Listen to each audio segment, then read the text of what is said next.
Hey everyone, it's Ivan from KidBadger.com, out here with my posse, Jada and Ira, and here to tell you about our adventure squirrel hunting down at Joker's Wild Outdoors. Big picture, every year we end up booking hunts with Sparky from Joker's Wild Outdoors, MTD Camo Properties, and it's always fun. One, big game hunts, but one of the really fun things also is being able to take time with my boys and come down and do some squirrel hunting. This property is incredible and it's huge, and there are tons and tons of ground squirrels, which all the ranchers and farmers here do not appreciate. So we come down and it definitely gives us the opportunity to work on some good stuff before we get into fall and big game hunting. Initially down here, ended up going and putting in a little time at the range, getting our guns zeroed, so we can then head out and search for some ground squirrels.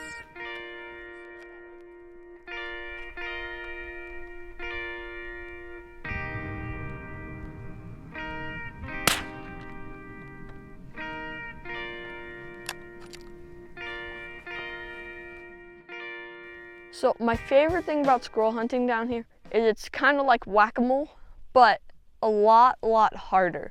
Because you'll look and then you'll just be boop, and then you gotta get there right then. Because if you don't, they're just gonna pop down and go back into their hole. Because they can see you moving, so you gotta kind of be ready to get them when they pop up. My 22 is a Savage Rascal compact. It was cut down by Sawtooth Rifles, and it has a little 22 silencer and a fixed scope. One of the hardest things with this is some of the further ones, they're kind of like little teeny dots. And what I had to learn with this is, because it's a fixed scope, you kind of have to adjust your shots to where they hit. So if it was to the right, you gotta aim more to the left. If it was down, you gotta aim above. So it was a bit harder to do this than, I guess, most things, because you can't really, it's a fixed scope. It stays where it is, and that's where it is. So one of the things that my dad talked to me about was to figure out if you missed a shot, if it was a bad trigger press, like you jerked it or something, or wind and distance. And if it was like wind and distance, how to take that, turn into usable information to where to aim next time. Okay, you saw what happened, right? Yeah, it's too low. Okay, so you need to go a lot higher. So the ground squirrels were actually extremely hard to hit because they were tiny and they only popped up for a couple of seconds sometimes. So you had to get on them quick and try and shoot them. Some of the stuff that I learned was like how to perfect your sighting, like where the wind is blowing, like how hard it's blowing, and like where you should put your crosshair depending on how far out the thing that you are shooting at is. And it was a really fun learning experience, and I loved it so much. So this is a gun we borrowed from our dad's friend, and it has a Q silencer on it, so we could each talk to each other quietly and whisper and not have to wear an ear pro with the silencer. Dad, come and shoot with us. It's a lot of fun with you. I know, I'm trying to More fun with someone who looks at a scope. Oh, you have a scope. I think you got him. No, he ran away. I saw him. Darn it. Or he flopped away. Oh, I see one. Oh, that's the one you were going for.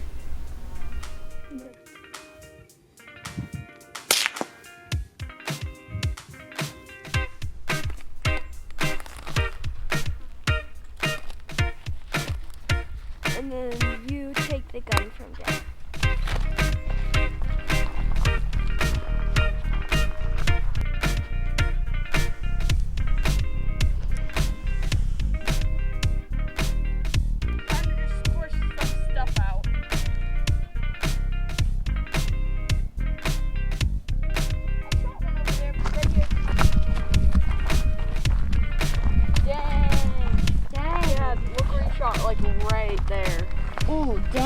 That was just dead.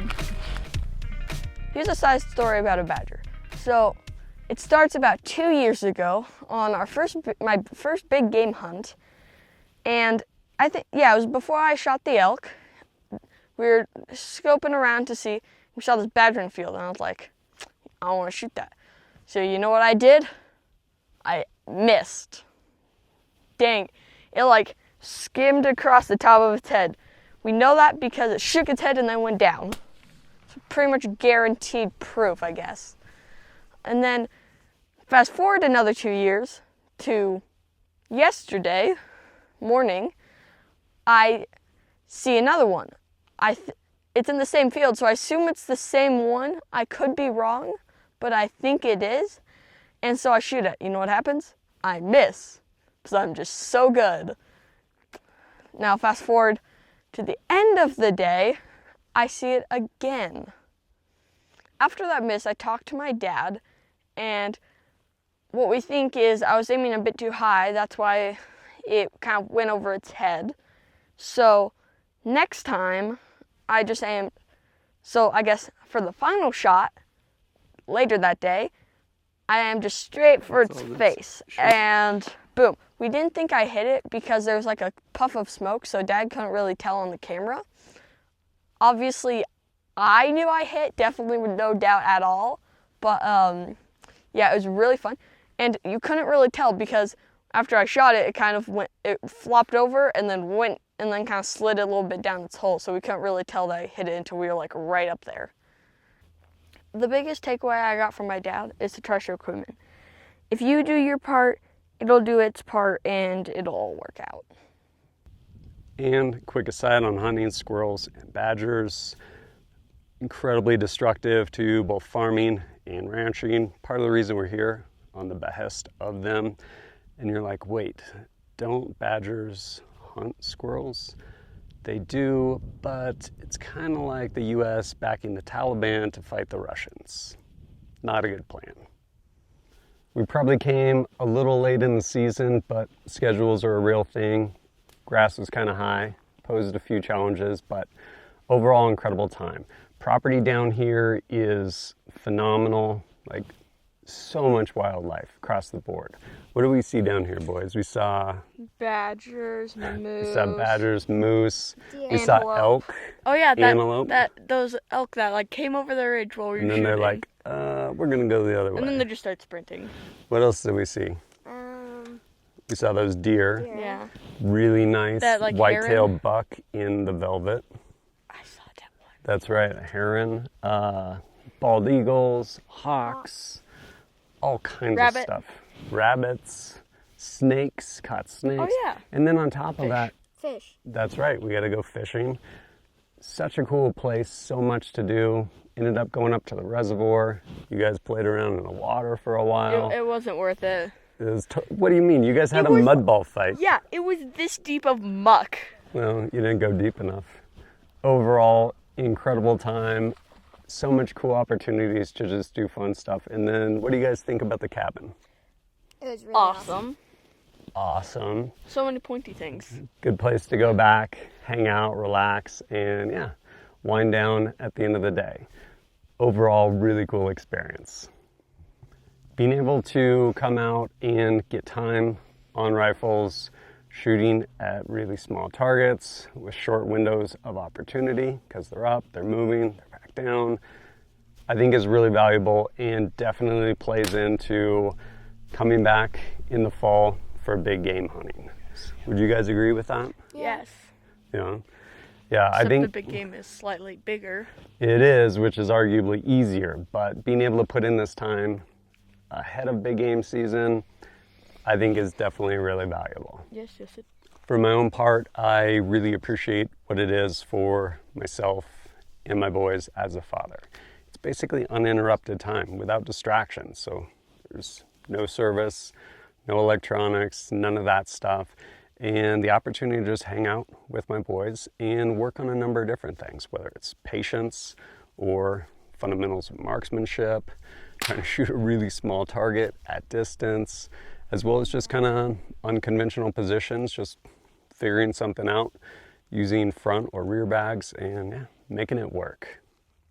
Something else that I think is really valuable with coming down here is, whether it's this or especially big game hunting in the fall, like deer, elk, is it's a turnkey experience. And so one, I want to be successful not only because it's fun and have those shot opportunities, but at the end of the day, what is hunting for us, you guys? Meat.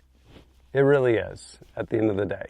And the expense of going hunting, whether it's time tags, all of these other things, travel, to go hunt somewhere and maybe or maybe not be successful. Like, I think there's value there in the experience, but when we're trying to fill a freezer for 3 young men, well, 2 young men and a older man, older Sasquatch, it's really important that that freezer gets filled. And I definitely am grateful to be able to come down Joker's Wild Outdoors and do that. Like, it's always So an much fun. amazing experience with you guys that I am grateful for. But there'll be links down below. You can check all that stuff out. And as always, thanks for joining us at kitbadger.com. Look forward to seeing you next time.